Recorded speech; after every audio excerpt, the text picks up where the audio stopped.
Morning, everyone. This is a special Christian Recorder dialogue that we are bringing you today with the pastor of Mother Bethel, the Reverend Dr. Mark Kelly Tyler. We wanted to interview Dr. Tyler today because, as you may have seen in the news, over the last weekend, our beloved Mother Bethel was attacked by vandals. And we wanted to get the firsthand scoop from the pastor of the church to figure out what's going on, what this could mean, or maybe not mean. But Dr. Tyler, thank you for taking out of your time to speak with us. We know that you have a lot of things going around. You've been in a lot of media places, so we're glad that you had a few minutes for the Christian Recorder. So thank you for today. Well, thank you, Editor Thomas. And we have more than just a few minutes for the Christian Recorder and for the folk in the AME Church. I tell people all the time when I meet them who are AME that Mother Bethel is their home church. And so, the AME Church actually contributes to its upkeep each and every year. May not be a lot of money when you kind of think of the large scheme of things, but I think we're the only church that actually receives a regular stipend. So we're grateful, and we want to certainly explain to our major base what's going on at Mother Bethel right now. Exactly. So, when I saw the news coverage, it was late, it was early in the morning. I get a briefing of AME news around the country, and we saw it. And, especially during the special month, our Founders Month, Black History Month, it was kind of jarring. So can you tell us how you felt and what actually happened that morning when you got the call? How did you find out about what happened and what actually happened? Sure. So I received a call from our facilities manager who alerted me our building crew had gone in that morning on Monday to begin cleaning up from the weekend, which is just a normal part of what happens at Mother Bethel. And when they arrived, they noticed that glass was broken on the inside, and they looked outside and realized that there had been multiple rocks thrown through a number of our stained glass windows on the lower level of the church. Okay. So multiple rocks. So I was looking at various estimates of the damage. So what exactly was damaged? Was it only external damage or interior damage? Or what exactly happened? What exactly was the damage? Yeah, so the damage happened to the windows on the first floor. So for people who know Mother Bethel, we have, numerous stained glass windows. People tend to focus on the three large windows that face Pine Street, Lombard, and Sixth Street, but all around the building, they're just beautiful stained glass windows. These windows don't have any design or writing on them. They're just the multiple colored stained glass windows. But it should be noted, these were put in 1890. I kind of get a kick, editor, when I see some of the media reporting Mother Bethel's 134-year-old church. Well, this building is 134 years old, but not the church. As you know, our congregation dates back to 1787 with the walkout. So this is our fourth building. And when this building was finished in 1890, they installed these particular windows. And so with the exception of the handful that have had to be replaced over the years because of other reasons, these are the original windows that went in 1890. Okay. So this is from, again, the fourth building of Mother Bethel, the 1890 windows. Now, Mother Bethel just received a grant for historic preservation. We ran some news about that. Can you tell us about what that grant is supposed to work with and how this damage could particularly impact that grant? Yeah, so what's interesting is, I guess it kind of occurred to me as you and I were talking before we went on air that people have been thinking of all kind of motives about what the reason could be for a person or persons to throw rocks through our stained glass windows out of the blue. There was no political messaging or anything of that nature, but what we have actually been in the news for more in the last month has been the fact that we have received this $90,000 grant. I think we may have been one of the largest recipients of the National Historic Trust money that's in the Philadelphia area. And that was big news. If you go back, again, 3 weeks, that's what we were trending for. So I don't know, maybe it's somebody who's obsessed with these windows who thinks we don't deserve that money. I'm not really sure. But the grant itself was to preserve the woodwork and the metal fascia around the windows.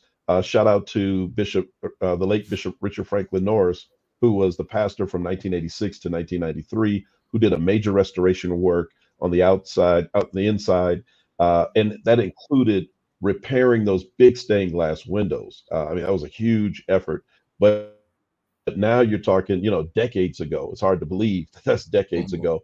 And so we have to, again, continually keep up the work on the outside. So this is to, repair wood that may be rotting, make sure that the metal is not having issues, and then to repaint. Bishop Leaf also did, my immediate predecessor, did a major $2 million job on the exterior.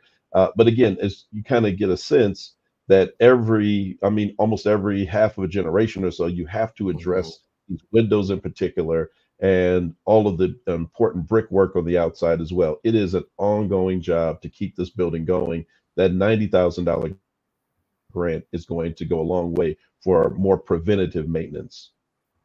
What's interesting about stained glass windows, I mean, thinking about churches that were built during that time, the late 1800s, early 1900s, and this Gothic revival style. And, over and over it's been coming up, I guess, like you said, it's periodic maintenance. But from what I can recall, over the last like about 10, 15 years, I've seen a spate of articles of news about churches needing to take care of these stained glass windows because either no maintenance was done or the maintenance needed to be done. And especially several of our churches that have wonderful buildings, but the congregation has, shifted, that keeping up these edifices is a challenge. And the stained glass windows that have been people's pride actually, sadly, is turning out to be an albatross around some of our members' necks.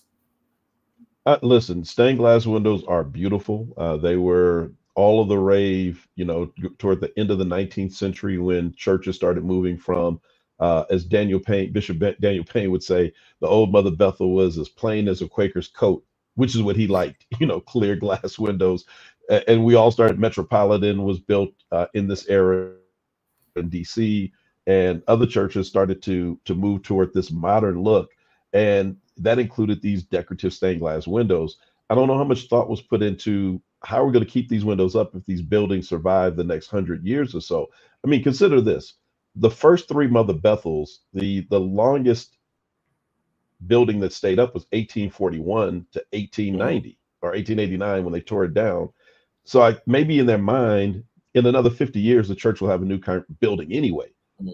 Now we're kind of, we've passed a point where places like Quinn Chapel in Chicago, Mhm. Big Bethel in Atlanta, you would never think as a pastor or a trustee or congregation to take these buildings down unless you were forced to. So these buildings are going to be with us for the next 100 to 200 years. And as I say to my board all the time and to the members, we have to think about what we're leaving for our grandchildren, great grandchildren, and how we are positioning them, because they're the ones who are going to be, caring for this. If it's a challenge in the early 21st century, then imagine what it'll be like the next 100 years from now, when these trained artisans who handle these kind of things are becoming harder and harder to find. Mm, mm, mm. And just to recap what you said about this vandalism that has happened, there was no manifesto, there was no note tied to a rock, there was no phone message sent to the church. It basically, for all intents and purposes, appears to be someone who just threw a rock at a glass on the side of the street. Yeah, I mean, well, so Mother Bethel is in Society Hill, Queen Village. Those two neighborhoods are right in, we're in kind of border both of those neighborhoods in Philly.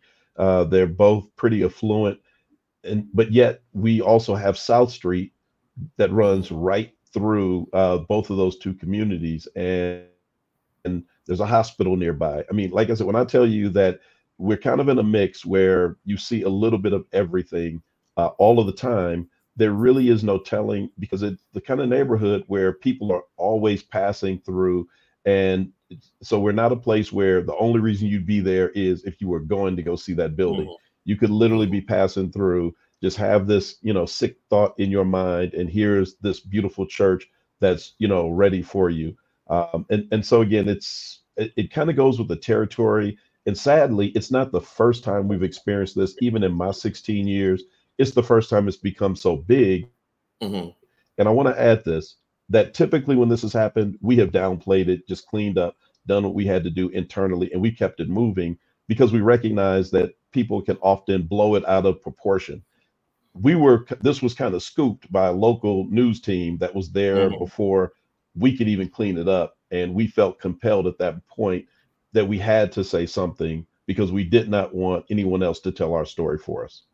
Exactly. And speaking of telling our story, because I know that over the last few weeks, we have been in this limelight, first with President Biden going to Mother Emanuel. And then shortly after that, our bishops made the statement regarding the funding of Israel's war in Palestine, which has called a plethora of phone calls, emails, and also news interviews. Some of the phone calls and emails we've gotten to my office and the General Secretary's office have not been the most flattering. So we're in the news again. And I guess, we wanted to hear the story from you because, again, we're in the world's eye. And the AME Church has always been the world's eye, but particularly in this era, as we're moving towards the 2024 election, with certain things going on, we are at heightened awareness, and rightfully so. But it's good to be able to say that in this instance, it would appear that it's just some vandals who threw a rock at a church and didn't realize, or maybe realized they happened to hit Philadelphia's oldest Black church and the oldest parcel of land owned by African descendants in the country. Yeah, well, listen, I mean, I would say that, the thought didn't run across my mind immediately when I heard what happened at the church, that maybe this is tied to some recent Mhm. events, but that's why you have an investigation. So law enforcement came in, did a very thorough, job, because again, Mother Bethel is an important institution in the city of Philadelphia. I mean, I can't tell you, like, I just got a message from, like, some of the highest elected officials in the state of Pennsylvania. That's been going on all week in city government as well. The leadership of city government, business owned. I mean, everyone has called me about this because people have been outraged. So it's not something that law enforcement can just simply write off. So they've actually had to do some kind of investigating, into this. But, I want to add to this that in the AME Church, and Mother Bethel has been consistent with this, that we have followed Bishop Allen and Sarah Allen's legacy, which is that we speak to all the issues of the day. It's not just what we have said or the fact that we hosted marchers like Bishop McKenzie and Reverend Stephen Green and Reverend Freddie Haynes last week as they began marching to Washington, D.C. about, stopping the war in Gaza. But I mean, we speak about everything, police brutality. We speak out against the lack of school funding. Pretty much we get people mad all the time. So to think of who threw this rock is almost like the show Dallas, Who Shot JR. There's a long list of people in that sense that would have a motive. And so, but what I want to say though is that here's the beauty in it. You think what kind of support you have until something bad happens. And I knew Mother Bethel would support it, but the community has, when I tell you they have rallied to help us raise this $30,000, which will fix the windows and to give us an upgraded security system. The preservation community in particular, the Preservation Alliance, which is a nonprofit that works with nonprofits like ours to help keep these historic places open, with Partners for Sacred Places. Also, they're a national outfit, but they're headquartered in Philly. Their EDs both reached out to me directly, and Preservation Alliance said, look, if you don't mind, we will put the call out. We'll set up a link for people to donate. 100% of all the gifts come in will go to Mother Bethel. We have not even had to go and knock on doors. We're now pointing people to the Preservation Alliance's website. They sent it to their 11,000 members. Others have now bumped it and amplified it, and they're sending it to their members. That I tell you, like I said, Mother Bethel has been truly blessed in these years of building goodwill. Like again, you go back to Bishop Norris's time, Bishop Lee's time. People see what we're doing and they're responding. Well, that's wonderful. And again, as our mother is treated, so is the African Methodist Episcopal Church. And even as we've made these stances that have, been a lightning rod, I've been pleasantly surprised by the surprising friends that have reached out to our office as well in this time. So I'm glad glad that we could share this moment with you. I know you have a lot of I think you were in between interviews when we could do this, but I just wanted to make sure, and we wanted to make sure that the church could hear from the pastor of our mother church just exactly what was going on. So, Dr. Tyler, before we close, do you have any final words or anything you'd like to share with the Connectional Church? Yeah, well, listen, again, I want to say thank you, since I have this opportunity, to the Connectional Church for the way in which the church has invested in Mother Bethel. And like I said, that monthly stipend goes a long way to help us keep the building looking nice and fresh, the way that people expect it when they show up at Mother Bethel.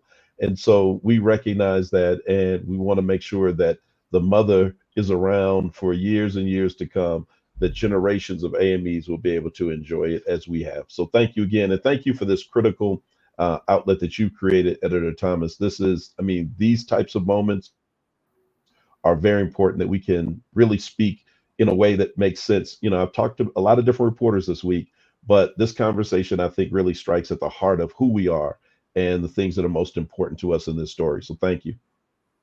Great. Well, Dr. Tyler, thank you for taking time to be with us. And for those of you who are watching, thank you for watching. And thank you for taking the time to be informed so you can tell the correct story. We will see you all again in another edition. Take care.